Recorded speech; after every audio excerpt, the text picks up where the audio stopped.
Welcome to this episode of Against the Mountains of Madness. I'm your host, Jason Rennie. And I'm John C. Wright. And on this episode, we're going to be talking about the desolation of time, which will make sense soon enough.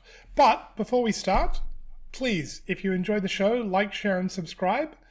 It helps get the word out, and maybe one day we can do more of this. Okay, John, the desolation of time. What's The reason why I speak of the desolation of time is because sometime in the Victorian era, science, the study of geology particularly, became aware that the Earth was far older than had previously been imagined. Before that, everyone was basically a young Earth creationist, what we now call a young Earth creationist. But the geological strata seem to be indicative of processes far older. And so man slowly became aware that he occupied merely a very small sliver of time in terms of how long the Earth had been occupied by monstrous dinosaurs and other creatures that were extinct. That kind of preyed on the human imagination, especially on the imagination of science fiction writers, who were just getting started at about that time.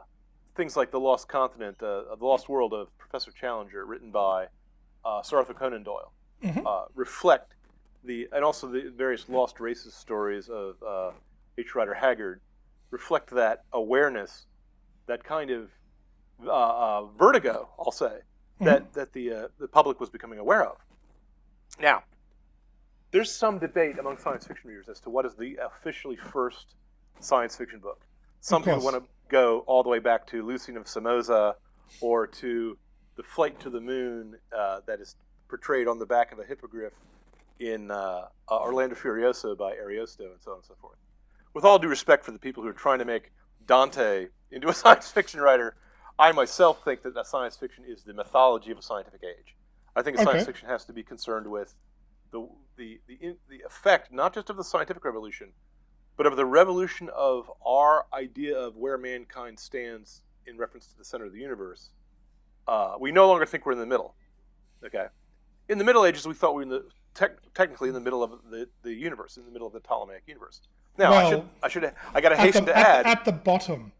At the bottom, the middle of the universe was the trash can, was the jail cell. Yeah. Because the gravity pulled all the heavy things to the middle, and if you read Dante, the devil himself is in the exact center point of all the gravity effects of the Earth, which is right in the middle of the Ptolemaic universe. So, but it was still as disorienting as a circus, as a carnival ride, to find out that you're not in the middle, but you're on the edge, and you're spinning around in a giant circle.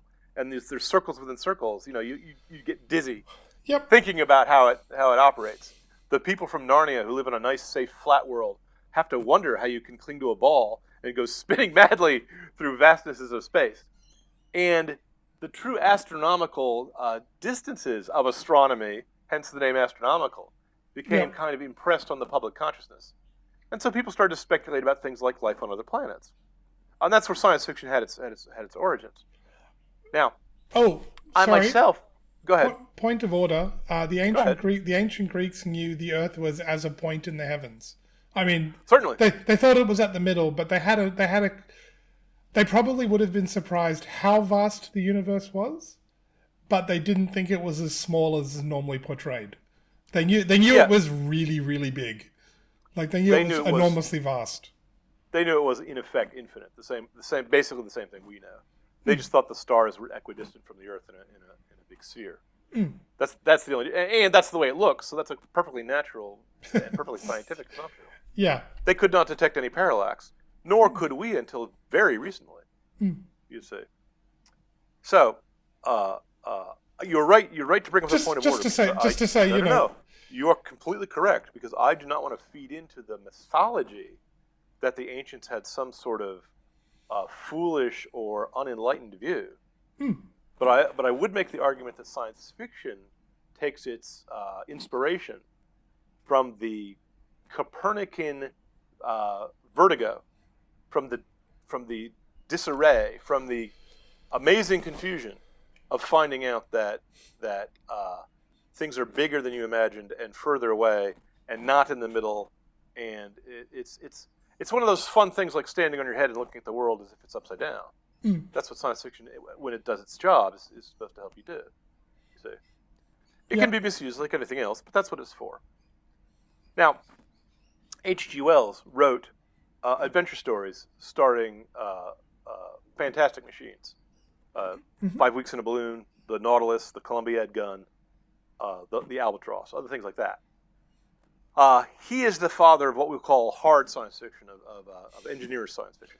Yep. But H.G. Wells was the guy who took the scientific worldview, the secular worldview, and said, what if we extrapolate this to see what the social implications are? And so he wrote War of the Worlds, which was basically, what if England were invaded by the Martians in the same way that the Englishmen invaded New Zealand? And we had about as much chance against a superior race as they have against us. It's a fascinating study, and it played in with there were numerous future war stories that were being published in the Times, and in the Strand magazine at that time. It wasn't that different. Have you seen Futurama's take on that, where the aliens come and they're defeated by the humble Tyrannosaurus Rex that's around attacking them? I haven't seen that one, but I did see the Mars Attacks movie based on the bubblegum cards where they're defeated by country music. Yes. And now, of course, I approve of country film. music, and I'm glad that it's the guardian between us and the hideous alien brain invaders. So. Yes, that's a fun film too. But Wells is the guy who came up with the idea that the Martians are little shrimpy men with big brains. Though he did not describe them in that way, he thought that he looked at the Darwinian theory, which was brand new in his day, and said that if men are descended from men who are descended from apes, that the next step is going to be slimmer and smarter and have more adaptable and larger hands. Because the hands and the brain is what he thought was the distinguishing feature that severed apes from men. There was a Outer Limits episode, I think it was called The Sixth Finger, that explored this, and they evolved. They using technology, they evolved a guy a million years into the future or something. It's been a while since I've seen it, and he had a sixth finger and a really big head. Yeah, that's Wells's idea, and everyone from Buck Rogers onward has, whenever you see super intelligent alien, little shrimpy blue man, the Guardians of Oa, basically everyone in outer space who's supposed to be futuristic is depicted as small and puny with a big head because of that idea, because of that Darwinian idea, basically. Nowadays, there are people called transhumanists who maybe we can come back to and discuss them in more detail later, who think that we can make ourselves that way, either by biotechnology or by downloading our brain engrams into a computer, into an M5 computer like on Star Trek. Good luck with that. But my point is, I want to make the challenging remark that The Time Machine by H.G. Wells is the first truly science fictional story, because it's the first one that deals with the geologic grasp of time, with the thing that makes the science fictional worldview, the secular worldview, so startling and so challenging to the readership. And I'm not saying all of science fiction is meant to be startling or challenging, but that's one of the core appeals. That's why people like to read it when they're young, when they're adolescents, so they can come across ideas they haven't come across before. So now, in his view of the universe, he used his time machine with the very simple but all kind of magical idea that traveling through time was going to be just as easy to accomplish as traveling through the third dimension in a balloon or something. Now, obviously, he never explains how a time machine is supposed to work, and he does a little bit of hand waving to explain why you can't see a time machine in motion. Like when you come into the room and it's about to land, you should see it because it should be traveling from the past into the future. But we'll give him that. It's a clever idea. The time travel, spoiler warning for a 100-year-old book, the time traveler goes into the far future, into the golden age of the far future, and encounters what he thinks of are people who seem to be living lives of complete peace and contentment, with no disease, no war, no crime, no confusion. But they're all kind of small and helpless, and when one of them falls in the river and is going to drown, the others merely stand on the shore, not doing anything. See, they don't seem to be men. And he finds out later that these are not the only humans that have survived. That there's a subterranean group of humans called Morlocks, who Yep. are cannibal murderers who are herding the humans, the Eloi, and using them as food animals, and also providing them with food, and also taking care of them the way you take care of a herd. You say. And these time travelers speculates that this is the outcome of social division in England in the Victorian age. That apparently the class system will be maintained over a sufficient number of geological eras that it will have an evolutionary effect, making the ruling class weak and puny, and the working class subterranean, and cannibalistic. So it's a scary and spooky story, but the time traveler then leaves the Golden Age and travels into the far future, and he basically sees the end of time, and the reason why, or the end of the Earth, and the reason why this is interesting to me is because what he sees is not a culmination of a Golden Age, is not a utopia, but a desolation, but a wasteland, and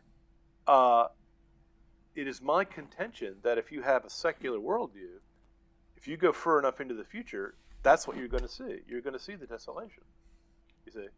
Now, I myself wrote a book called The Golden Age, where I predicted the opposite, that we would actually spread out, and conquer the universe. But if you think about it, the universe is really, really big, and the idea of conquering is really absurd. Now, here's what's funny about H.G. Wells. In the same way that in philosophy, one generation of philosophers will debate the ideas of the previous generation, also in science fiction books, one generation of science fiction writers will debate and discuss the ideas of the previous generation.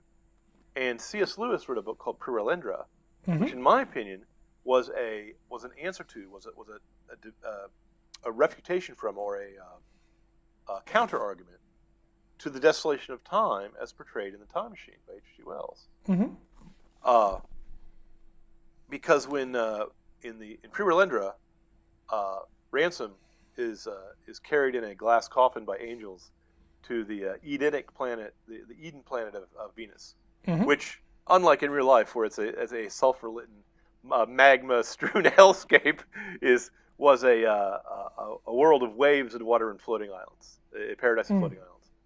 And there was a devil on Venus that came from Earth in a spaceship named Weston, the Unman, who is possessed by the life force. I'm not going to say it's the devil, but it's the devil, who is trying to tempt the Green Woman, who was the Eve of Venus, is the Green Woman, who has been given an order by Maladil, who's Jehovah, the god, not to spend a night on the fixed land, because all the land on Venus is floating except for one island, which is forbidden. And Ransom is silently commanded to put a stop to this, and he finds he cannot out-debate the devil. He cannot outsmart the devil by words. So he decides to kill him. And it's keep in mind, World War II was going on at the time on Earth when the book was being written. So the kind of genial desire not to engage the devil physically was not present in the generation for which the book was written. Even if you and I might think he should have, I don't know, taken him to court first or something. Now, after the deed is done, Ransom is rewarded, as you would expect, because he's basically saved the world from the fall. Okay, he's the Christ figure, basically, of Venus. As astonishing as that sounds, as arrogant as that sounds, I don't think Lewis intentionally meant that, but nonetheless, there it is. He's the guy who saved the world from the devil. And he sees a vision. The Eldil, the supernatural beings that live in the deep heaven, come and visit him and show him, because he's disturbed at what he had to do. Okay. Yep.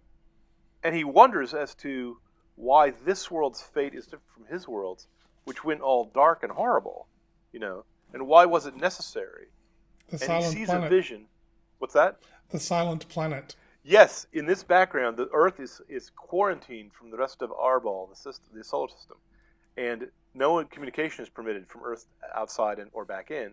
So it's called the silent planet, Thulkandra, because we're not supposed to go out into outer space. And I should mention that Arthur C. Clarke, remember I said there was kind of a debate between generations? Arthur C. Clarke wrote a counter argument in 2001: A Space Odyssey, where he thought venturing into space was the natural next step for not just the physical evolution of mankind, but also the spiritual evolution. Whereas C.S. Lewis thought that if mankind went into space, and we were still mankind, we would bring our sins with us. Yeah, well. So you can decide between whether you think 2001: A Space Odyssey or Prairie Lender is a more realistic vision of the far future. Both 2001: A Space Odyssey by Arthur C. Clarke and Childhood's End deals with the same idea that the future will bring mankind into a position where evolution will make them no longer quite human. That there'll be some sort of supernatural, some sort of star child, some sort of supernatural being, some sort of energy being, which is basically a metaphor for an angel. And then we'll get there by our own efforts, or with some help from more highly advanced monolith-building aliens, perhaps, that will be evolved up to the next highest stage. But the next highest stage will be incommunicatable to us the same way we cannot have communion with apes. Now, again, that strikes me as being a desolate view. I would go so far as to propose that Arthur C. Clarke joins with H.G. Wells in proposing that time leads to a desolation, leads to a wasteland. You see? But oddly, when Ransom has saved Venus, the angels come and speak to him, and he sees a vision of the universe that is a great, not an empty chaos, not a wasteland, but a great dance, where all the stars and the men and the animals and all the worlds, Venus and Earth and Mars and worlds beyond, both living and unliving, are all part of one huge moving pattern organized by an infinite and loving mind. And it's rather stirring. The angels say, "The edge of each nature borders on that whereof it contains no shadow or similitude. Of many points, one line. Of many lines, one shape. Of many shapes, one solid body. Of many senses and thoughts, one person. Of three persons, himself. As the circle to the sphere, so are the ancient worlds that needed no redemption to the world wherein he was born and died. As a point is to a line, so is that world to the far fruits of its redeeming. Blessed be he." They're speaking poetically about Earth's relationship to Mars, which was an earlier world that never fell, and Mars' relationship to the outer worlds of Jupiter and Saturn, which have no life on them. And they're saying that those are like circles compared to the sphere of the Earth, and that Venus is actually like a hypersphere, it's like a four-dimensional. They continue. "And yet the circle is not less round than the sphere, and the sphere is the home and fatherland of circles. Infinite multitudes of circles lie enclosed in every sphere, and if they spoke, they would say, 'For us were the spheres created. Let no mouth open to gainsay them. Blessed be he.' The peoples of the ancient worlds who never sinned, for whom he never came down, are the people for whose sake the low worlds were made." This is again a reference to Mars, which in his background is never fell. "For though the healing of what was wounded and the straightening of what was bent is a new dimension of glory, yet the straight was not made that it might be bent, nor the whole that it might be wounded. The ancient peoples are at the center. Blessed be he. All which is not itself the great dance was made in order that he might come down into it.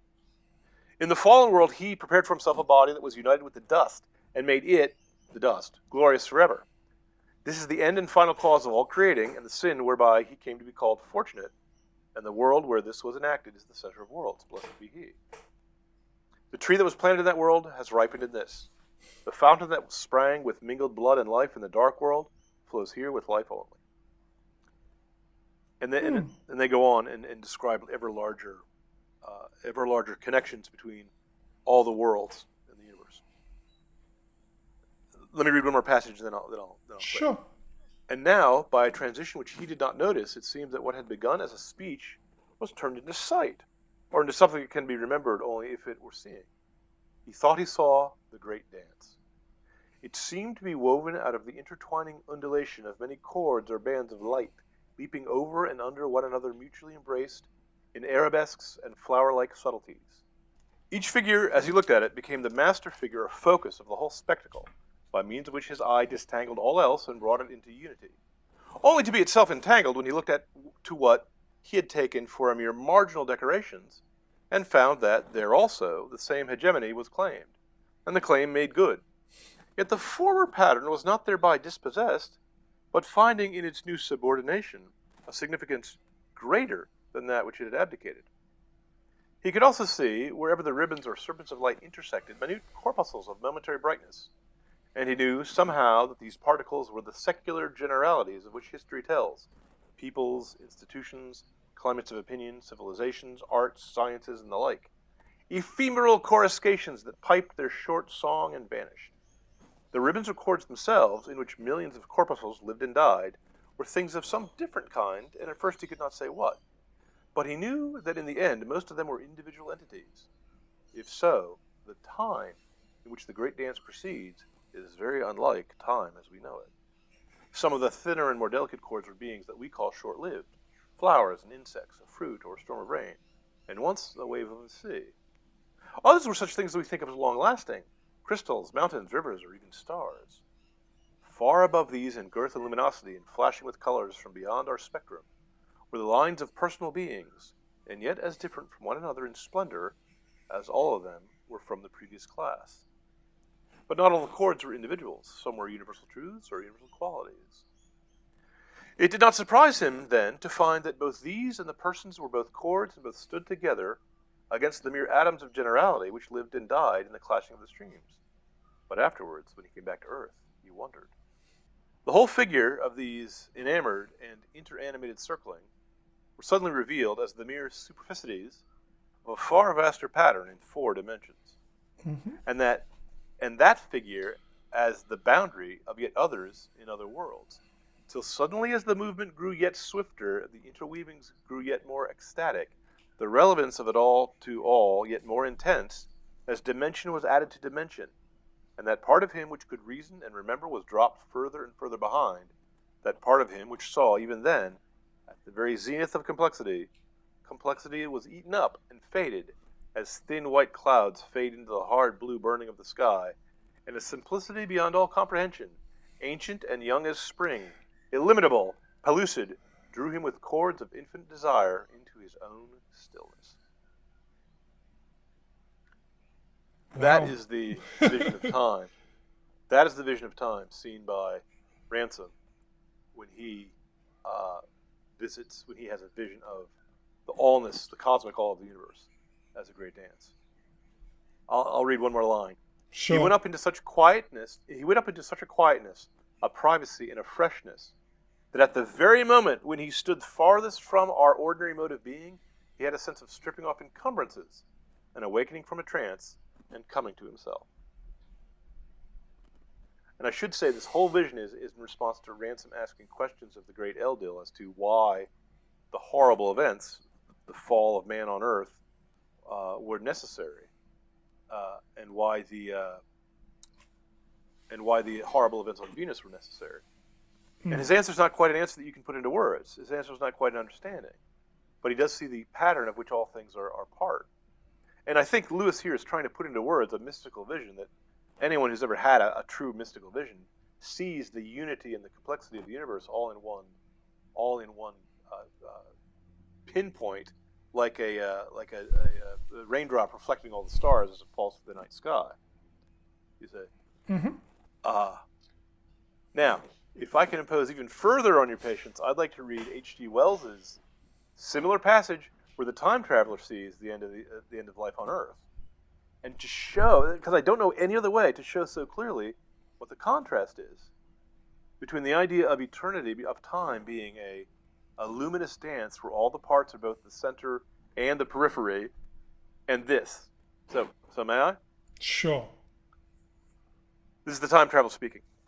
All trace of the moon had vanished. The circling of stars, growing slower and slower, had given place to creeping points of light. I should pause and explain. He's on the time machine.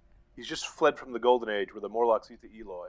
And as he maneuvers his machine, he sees the entire panorama of the heavens at rapid speed. The sun becomes a rainbow of fire crossing through the midst, and the stars circle like a wheel in an instant to his eyes. So as he's going forward, he stops seeing the moon flickering through the sky.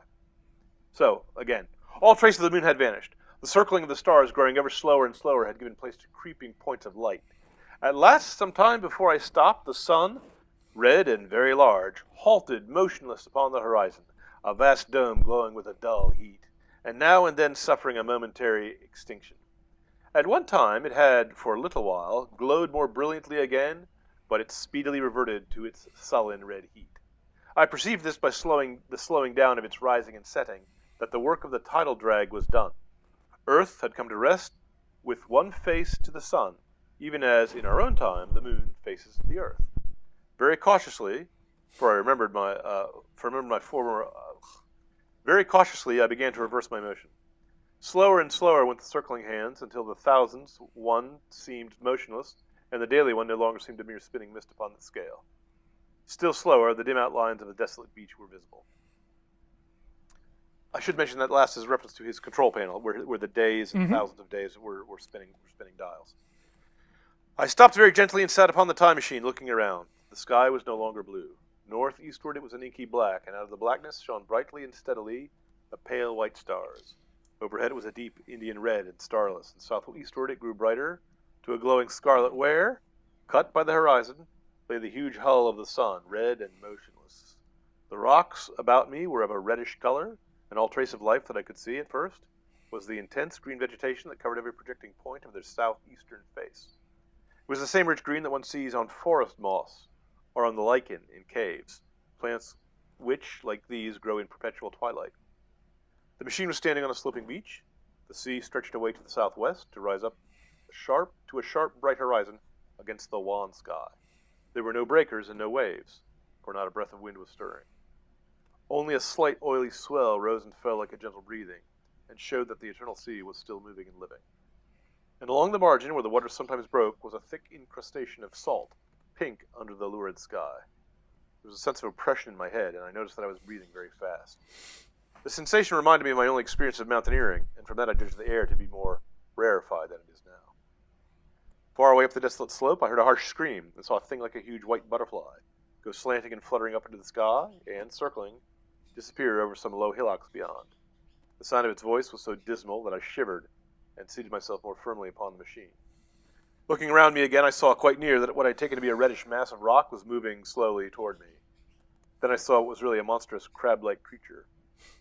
Can you imagine a crab as large as yonder table, with many legs moving slowly and uncertainly, its big claws swaying, its long antennae, like carter's whips, waving and feeling, and its stalked eyes gleaming at you on either side of its metallic front? Its back was corrugated and ornamented with ungainly bosses, and a greenish incrustation blotched it here and there. I could see the many palps of its complicated mouth flickering and feeling as it moved. I stared at this sinister apparition crawling toward me, and I felt a tickling on my cheek, as though a fly had lighted there. I tried to brush it away with my hand, but in a moment it returned almost immediately, and another came by my ear. I struck at it and caught something thread-like. It was drawn swiftly out of my hand. With a frightful qualm, I turned and saw that I had grasped the antenna of another monster crab that stood just behind me. Its evil eyes were wriggling on their stalks, and its mouth was alive with appetite, and its vast, ungainly claws, smeared with algel slime, were descending upon me. In a moment, my hand was on the lever, and I had placed a month between myself and these monsters. But I was still on the same beach, and I saw them distinctly now as soon as I had stopped. Dozens of them seemed to be crawling here and there in the somber light, among the foliage sheets of the intense green. I cannot convey the sense of abominable desolation that hung over the world. So I traveled, stopping ever and again, with great strides of 1,000 years or more, drawn on by the mystery of Earth's fate, watching with a strange fascination the sun grow larger and duller in the westward sky, as the life of the old Earth ebbed away. At last, more than 30 million years hence, the huge red-hot dome of the sun had come to an obscure, nearly a tenth part of the darkling heavens. Then I stopped it once more, for the crawling multitude of crabs had disappeared, and the red beach, save for its green liverworts and lichens, seemed lifeless, and now was flecked with white. A bitter cold assailed me, where rare white flakes ever again came eddying down. To the northeastward, against the glare of the snow, lay under the starlight of the stable sky, and I could see an undulating crest of hillocks, pinkish white. There were fringes of ice along the sea margin, and drifting masses further out, but the main expanse of all that salt ocean, all bloody under the eternal sunset, was still unfrozen. I looked about me to see if any trace of animal life remained. A certain indefinable apprehension still kept me in the saddle of the machine, but I saw nothing, either in the earth, or sky, or sea. That's depressing. Vision of the far future. Well, that's bleak and horrible. Well, I've read a few future histories where, um,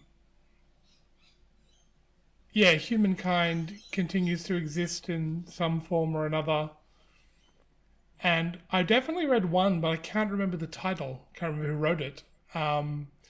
Where humans at the end of time, as the big crunch approaches, are trying to. They know their end is nigh, but they're trying to work out what they can send forward through the big crunch into the next big bang and into the next universe. So some part of them lives on, even beyond the end of this universe. But it feels so bleak. I mean, if there's nothing beyond this life, then I guess you can have some continuation as part of the species going forward. But even that is destined to end. Everything is destined to end.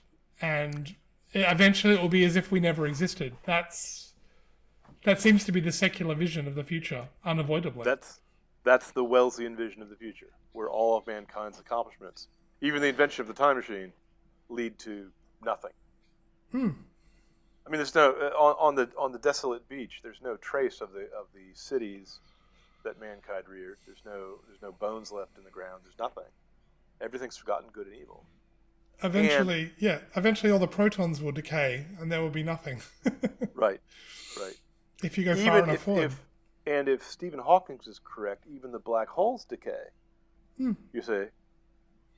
And then that's it. Now, there are people who believe it's scientifically feasible that that instead of the heat death of the universe, which is what you get when entropy, the second law of thermodynamics, rears itself in infinite triumph. I have a personal saying, which is entropy always wins in the end. Okay, at least in the secular world, in the material world, entropy always wins. So the heat I myself Yep. wrote a utopian story called The Golden Age, where I proposed an extremely powerful and wealthy commonwealth would fill the solar system.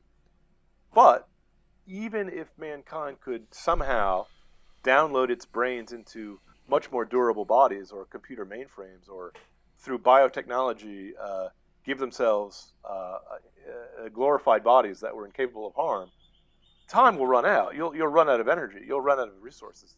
Entropy will win. There's no way around it. Now, if the big crunch, there's two theories of the universe. One is that the gravity will eventually halt and reverse the Hubble expansion of the universe, which is the expansion where all the galaxies are flying away from each other at apparently ever-increasing rates the further you get farther away from us.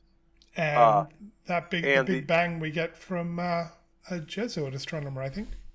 Yes, a Jesuit astronomer is the one who says the Big Bang. But the Big Bang is the alternate theory to the steady state theory. The steady state theory is that the universe expands and more matter is created and continues to expand. The Big Bang theory, which is now the standard model, says that everything came from a submicroscopic pinpoint of all the matter and energy in the universe exploding outward from nothing, and then differentiating itself into the four fundamental forces of electromagnetics, and so on and so forth. Now, the end of the universe, the eschatology, there's two or three basic theories. One is that it ends in the heat death of the universe. It just continues to expand. It loses energy. It turns into a big night. The end. Protons decay. Yep. Everything is in a fog where every molecule is, every atom, every subatomic atom is so far apart from every other that there's no interaction ever again. One is the Big Rip theory, which is that the stars fly apart from each other so far that time and space itself comes to an end. I'm not sure I understand that theory, even though I used it in a book of mine. My understanding of that is, as the universe continues to expand and accelerates, eventually everything will be moving apart from everything so fast. Everything will be moving apart from everything else at faster than the speed of light, even the atoms. And the universe, as it progresses, the visible universe will get smaller as things move beyond the horizon of what we can see, until eventually nothing can see anything at the level of an atom. every subatomic particle will be Well, isolated from every other. exactly, yes. Which is slightly different to the heat death, which is just where entropy, where everything is, um, the final energy state of the universe is low grade heat that's you can't do any work with. Yeah, a 3-degree background radiation where no useful work can be done. Hmm. Yeah, or lower, cooler than that maybe, 0. Everything freezes into a 0 degrees Kelvin. But there'll be you won't be able to The do any big work.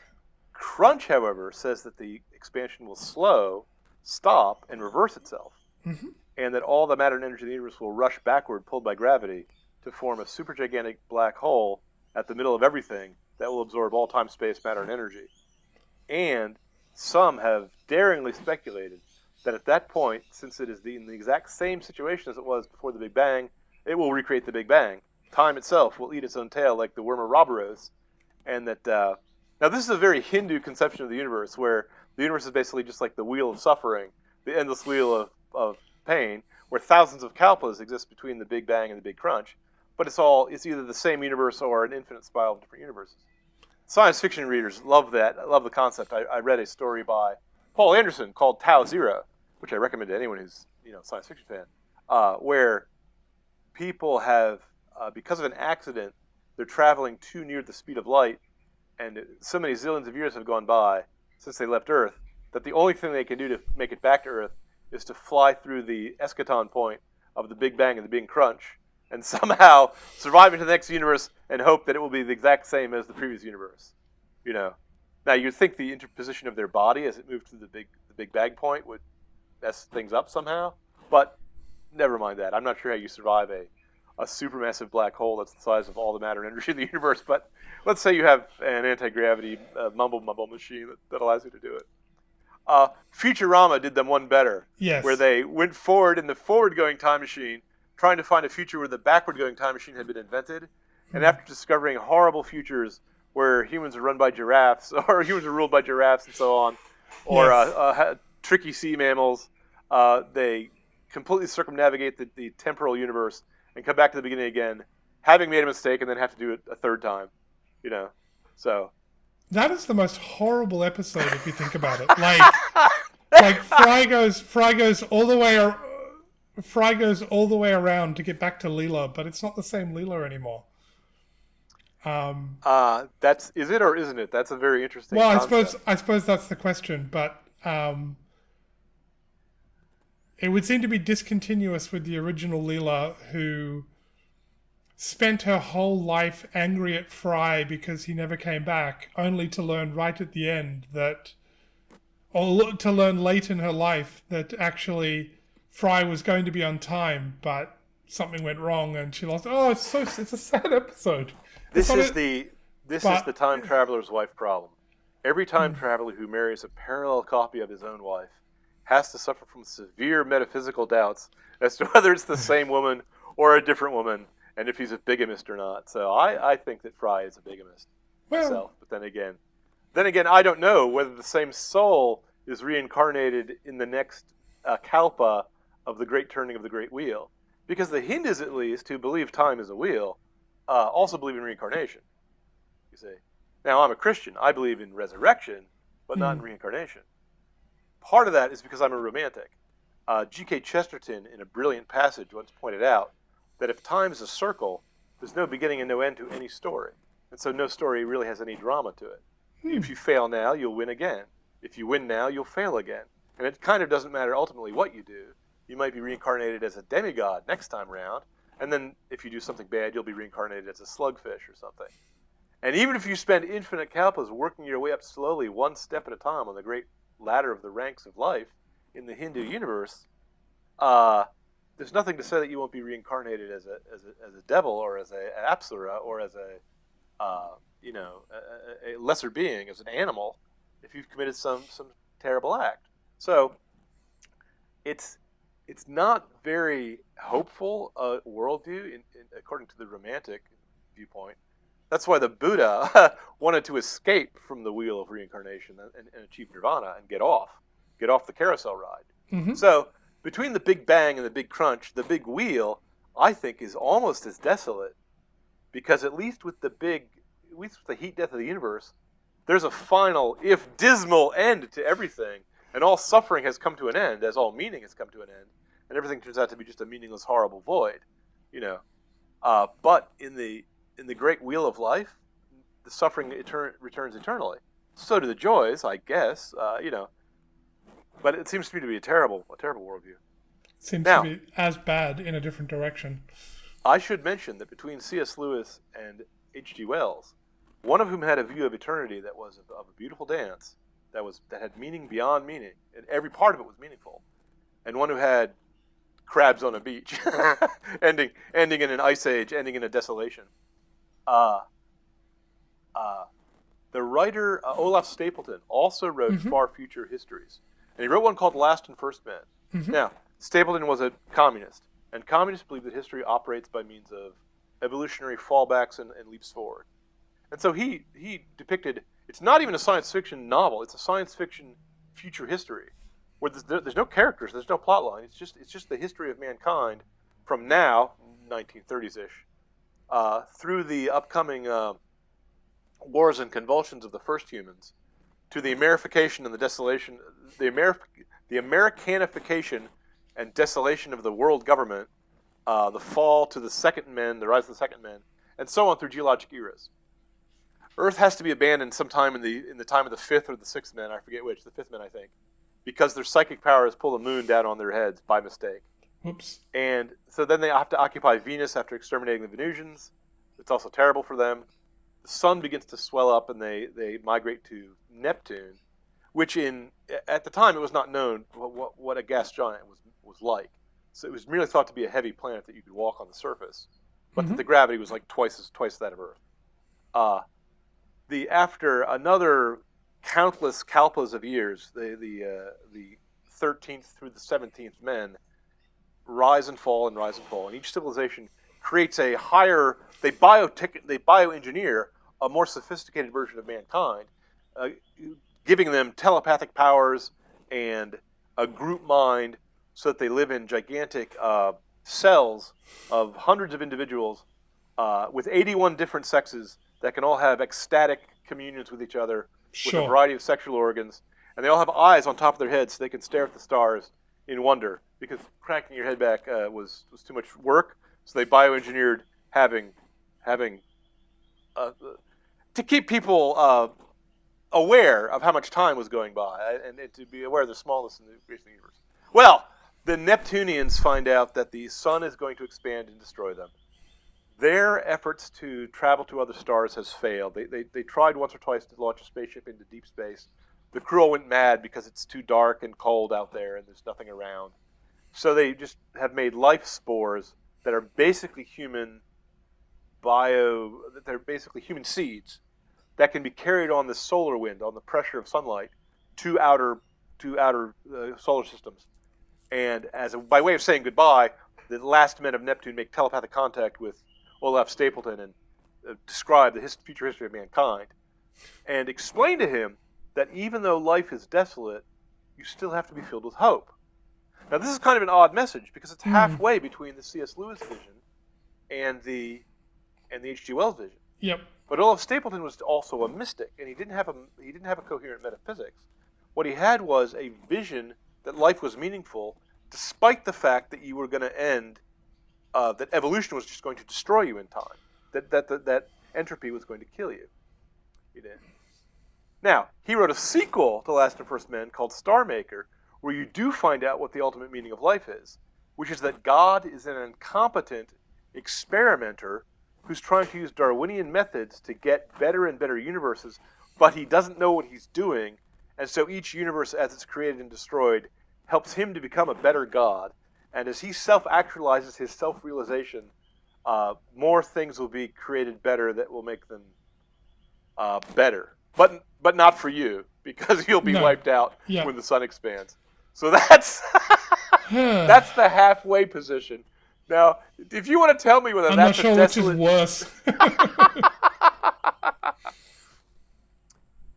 The halfway position is really awkward because he's trying to get the glory of the C.S. Lewis vision, the Prirelendra dance, without admitting that there's an orchestra or a director, a musician organizing the music.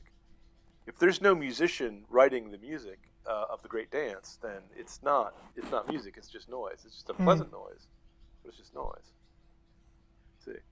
Yep. So Wells was startling science fiction because it undermined the kind of Victorian optimism about progress, because the Victorians were very big on progress. In fact, our modern progressives are basically throwbacks to the Victorian worldview, where they think things are just going to get better and better. Wells, even though Wells was a socialist and socialists believe in progress, he didn't buy it. Just because it comes later doesn't mean it's better. Evolution doesn't necessarily lead upward. Sometimes it leads you to the Morlocks, who are clearly worse than the Englishmen, no matter how badly you think of the Englishmen. The Morlocks are worse, you say, because they're Englishmen and they live underground, and they're, subterranean cannibals. So, the idea of science fiction as challenging these things is, in my opinion, as a science fiction writer, a little naive. Because anyone who has read any great literature has also thought about the ultimate ends of things, the four last things, you see. Mm-hmm. And so the question is, what are you going to believe about the end of time? If you think the end of time is just everything falls to zero, everything runs out, death, then you're with Wells, and welcome to the Krabby Beach, because that's your future. After passing through the era of the Morlocks, if you're Olaf Stapleton, you think it still has a meaning, though you can't actually articulate it. But if you're Lewis, that's not the end of the story. No. You see? And you're not even the periphery of the story. Because Lewis's point in that long passage I read was that everything that seems to be the periphery, everything that seems to be the edge or the boundary, or an unimportant side decoration, turns out to be crucial and actually is also the center. Like a fractal. Like a fractal. See? Sort Almost of. as if God is a mathematician and knows these complicated mathematical ideas.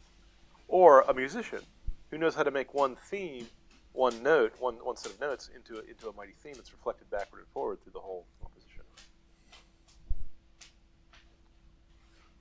Now, the other thing I find fascinating about this is that it also affects what you think of in terms of what you think of the end of time. Also, is a large picture of what you think of the end of your time.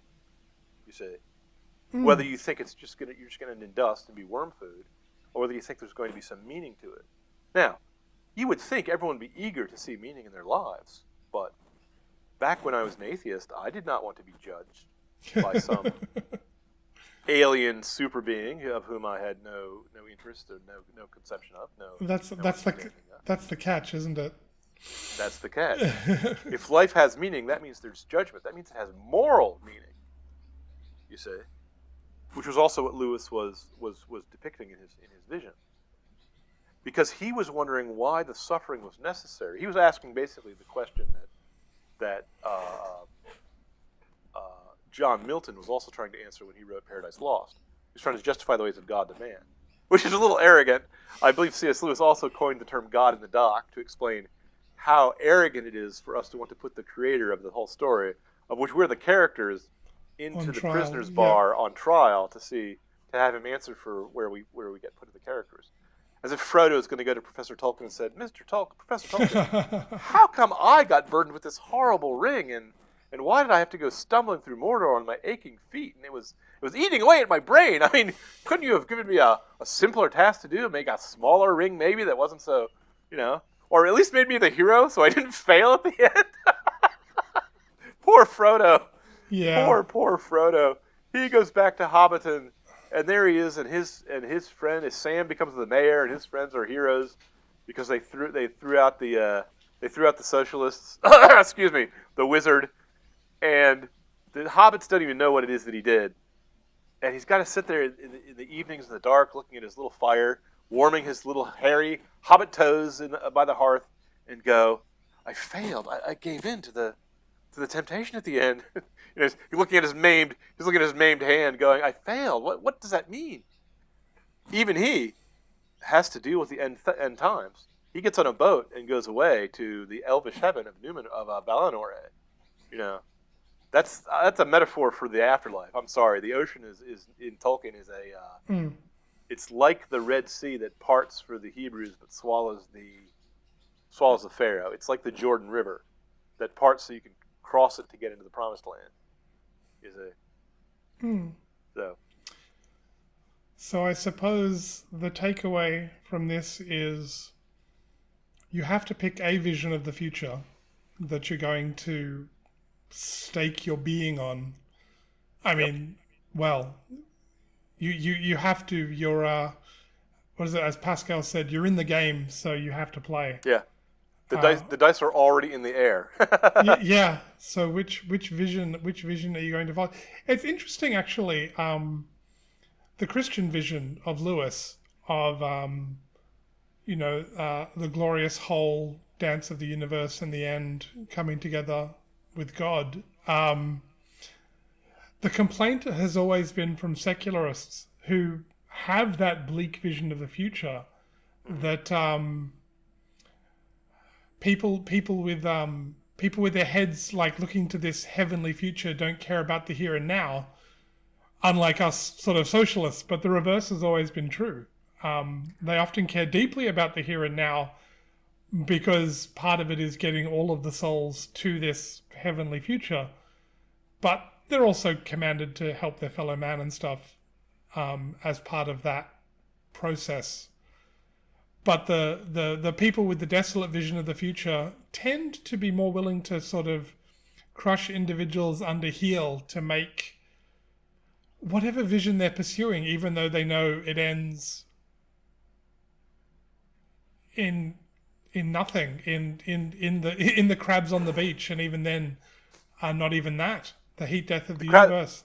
The crabs go away too. The ice wins, the snow wins at the end. Yeah, it's such a and they've bought into this vision of the future, and it's weird it doesn't crush them, but well, here's why. They don't really think scientifically. No, I'm serious about that. They call themselves scientific socialists. At least Marx said that he had used science to figure out the history of the future. But Marx doesn't predict what the next step of evolution is beyond socialism, beyond communism. He proposes that the communist man, the communal man, will have achieved the perfect morality and combined. Well, he and Hegel and Kant and certain others in his tradition, by which I mean the esoteric tradition, because these guys are like alchemists. They think that the divine and the human are going to combine at the end of time. That you are God, and all you have to do is wake up to that fact. Now, I don't think Marx thought that literally, but he speaks about that in a secular fashion when he speaks of the communal man or the communist man being the perfected form of man. Mm-hmm. So he believes in evolution, but he also seems to think that evolution has an eschaton, has an end point, after which no further evolution will take place.